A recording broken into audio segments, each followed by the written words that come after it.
watching the film from, I don't even know what day it was, but Notre Dame game, what do you think the biggest lesson was that you took away from that?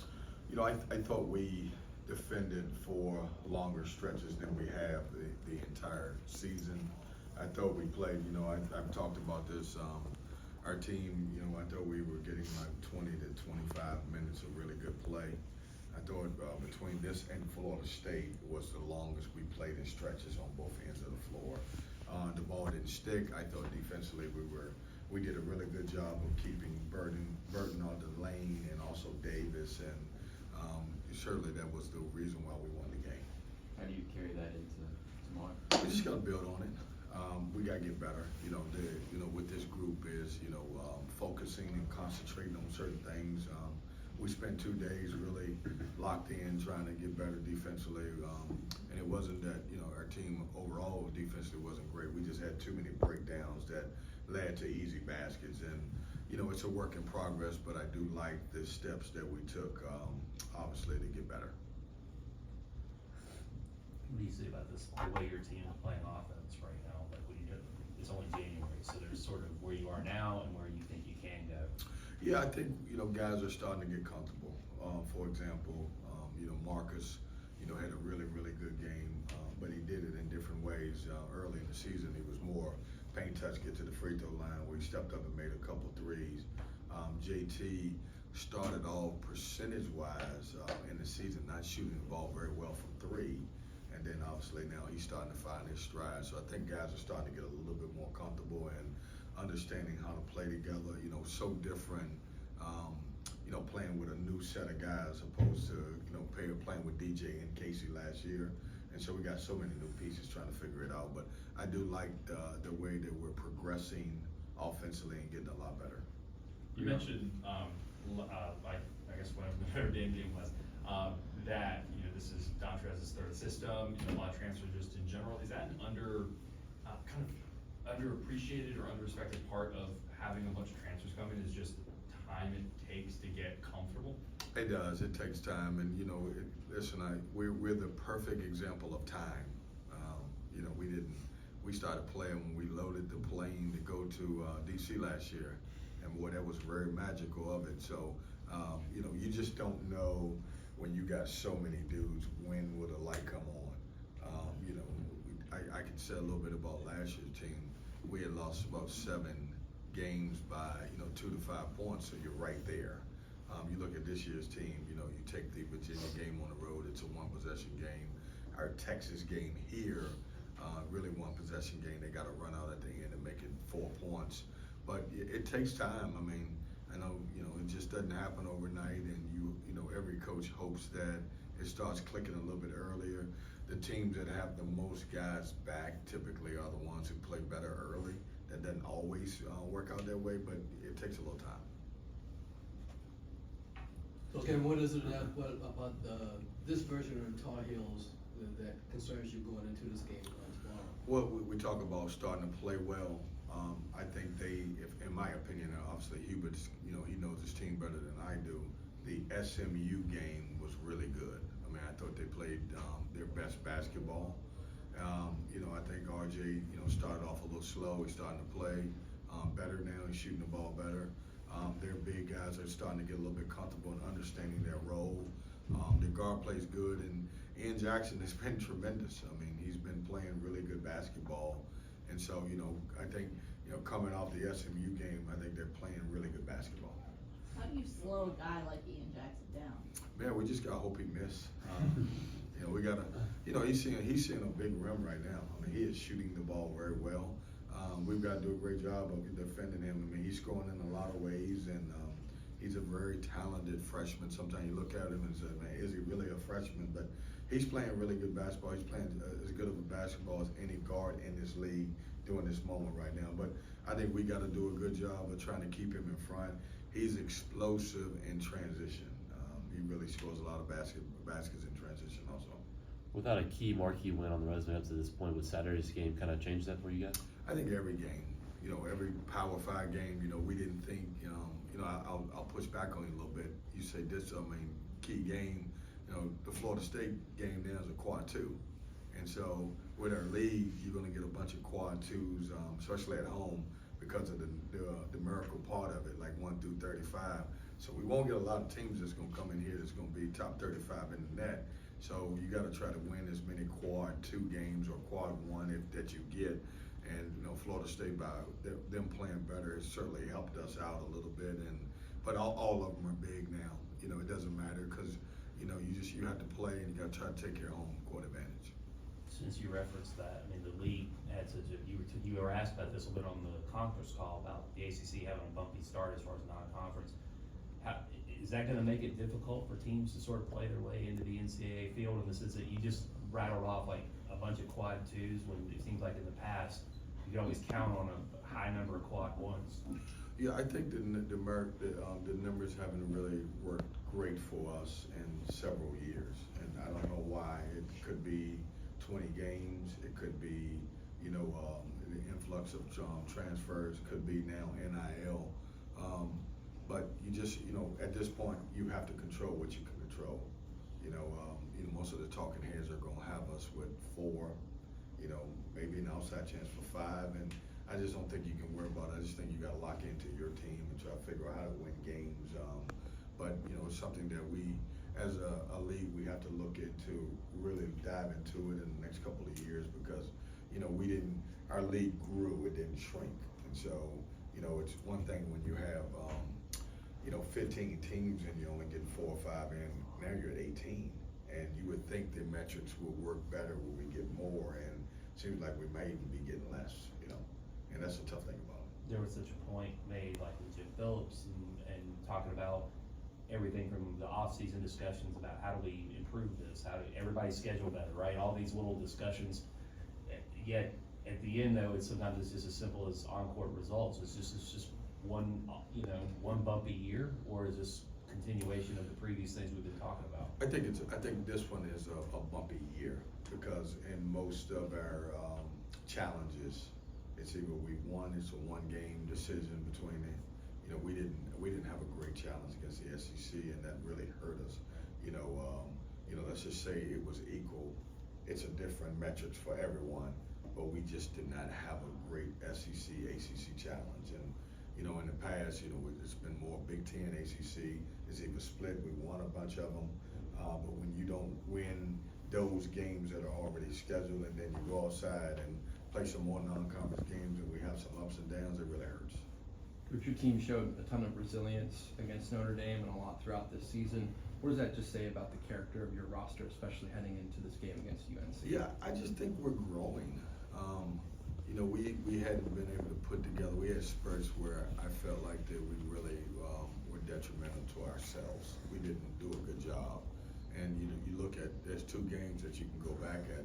It's the Florida State game, and you go back to obviously Notre Dame, and we finished those games. Now I can point to 2 where we didn't, Texas and Virginia. The other games they were where they were. But I think we grew up. We've tried to do more things in practice, more 5-on-5 situations where we put them in different spots where we're up 3 down 6, and you look back at the Notre Dame game, it was just complete composure for our guys. At 3:56 left in the game, we were down 7, and we found a way to win. We were down 10, the largest deficit that we had, and we found a way to win. And that's because we just stayed the course. And nobody, when you got a new group and you get into circumstances where you need a basket, everybody's trying to figure out who's going to take that shot, and sometimes it takes you out of the game. And the Notre Dame game, everybody played together, and the ball found the right guy, and it went in. We're going to play the last 4 minutes at the point in that game. What did you see from him, and how do you kind of see him grow into this bigger role that he has? Yeah, I played Michael so much in the first half. I thought he was a little bit tired at the end, and it was more of a gut thing when we got down to the end. That group that was in there had started to play really good basketball, and I decided to close with them. I didn't want to, disrupt the chemistry that they were having late in the game. But he's starting to feel a little bit more comfortable. I told the team in film yesterday, that play when the shot clock's running down, he could have panicked and took a bad shot. He kind of, kept his composure and found Ben, and then obviously Ben got fouled. So he's growing also. all of these guys are in such a new role, you know, with JT and being there in a new role. And then, you know, you obviously talk about Dennis Parker and you talk about Breon. All of those guys, even though they return, we don't get a lot of credit for them playing on the court together because they really did. Yeah. Brandon leads the team, I think, in rebounds, but there are times where it feels like you're not, and correct me if I'm wrong, but it feels like sometimes he's not, maybe as consistently tough, as he was expected when he came in. Have you talked to him about kind of your, you know, what you wanna see from him going forward? Yeah, it's hard for me to, you know, get after a guy that's leading us in rebounding. We got somebody got to do that. I just think, you know, he's the same way. He's got to feel comfortable and putting him in positions and everything else. And I think he'll continue to grow also, just to get better. You know, he's a guy that can really help us. He just got to get into a groove where you look at the difference in him and Ben right now. Ben has played in this program, knows where to be, knows how to play, and his energy so high. And you know, Brandon's really trying to learn how do you maintain. You know, sometimes as post guys in a day's game, you got to play hard and affect the game because you might not get as many touches, and that's what Ben does. Ben, I don't have to run one play for Ben and he can get 12 points. And you know, Brandon is very talented with his back to the basket at times, so we do try to get him the basketball so he can score the ball. But I don't think it has anything to do with toughness. I just think he's still trying to figure it out. You used to joke about how Jericho was going to be a unicorn, and now Breon is going to be a 4-year guy. When you look back, you know, it was a COVID period. You didn't have a spring and summer to evaluate him. He was playing football. Mm-hmm. What made you want to pull the trigger on him? And how remarkable is it that 4 years later that you're still working together? Well, you know, one thing about him is he's won state championships. He's probably the best kid you're ever gonna meet. He's a tremendous ambassador for NC State and NC State basketball, and he was a really good basketball player. And you know, it's taken him a little time to really, you know, get on the court and play the way he deserved. He's played behind some really good guards that have, have come to NC State, and after every year, he and I have a conversation like every player, and hey, is this the right place for you? Is there an opportunity to play? And you know, we did the same thing this year, and his role has increased, and I'm happy for him because he could have bolted when most would. You know, everybody else is like, hey, if I ain't playing 20 minutes or 15 at least, I'm getting out of here. And you can't say that about Breon Pass. He loves the area. His mom and sister are really, not that far, and he loves NC State. So he decided to, hey, it's all about, let me get a great education, and I'm gonna play some good basketball, and I'll wait my turn. And he did. And you don't, obviously, you know this, JC. You guys know this in here. You do not see that anymore. There's no more wait and turn. It's wait for a semester. How do you balance that right now with guys that aren't playing as much? They obviously probably want to. Like, how do you teach them that? Yeah, I just think you have to pour into every guy that's in your program, and at the end of the year, you have the conversations. And if it makes sense for both sides of it, it makes sense. If it makes sense for a young man to transfer, it makes sense. At the end of the year, we try to figure out, what they're thinking and what we're thinking, and if we're both on the same page, then you'll see them here. If we're not, then one of us don't agree, then they'll be gone, which is part of who it is. But if they're in my program or if they leave, I still love them and care about them because we recruited them here. But it sometimes just doesn't work out. And I think if you're a coach and you get caught up in it and you're angry about a kid leaving, then something's wrong, because that's just the way it is today. Like you have to get on the same page, and if you two guys can't sit across from the table and get on the same page and measure expectations, and this is what's expected, this is what I need from you, or if the guy, if the player's asking, hey, I would like 25, 30 minutes, and you don't have that for him, you gotta be honest with him. I don't have that. You may want to look for that somewhere else. Yeah. Do you tell the new guys that tomorrow's game is going to be just a different atmosphere or whatever, because you got so many new guys? Do you tell them that, hey, whatever you face here is going to be different tomorrow? I think they know that. I mean, I like it. Sometimes as adults, we all run around this area and we think that our players don't know, but we the only ones that know. I mean, these guys run around the same area with Duke guys and Carolina guys, and also, Wake's a little bit further down the road. But they understand that, and we'll talk about it, but they understand that. And, you know, quite frankly, you know, we talk about, you know, we've had, you know, I know sometimes it's not full all the time, but compared to the ACC schools, we've had great attendance and been one of the top teams in the country in attendance for a long, long time. So one of the things we talk about when you come here is that you're gonna have these opportunities to play these local great games that are really good, you know. You mentioned the crowd after the Notre Dame game. Kind of what do you expect in that aspect in a game like tomorrow? Whoever can make it. I'm grateful that, you know, I don't pretend to know everybody's situation. I have no idea. You know, some folks may be out of town. I know that the weather may impact it.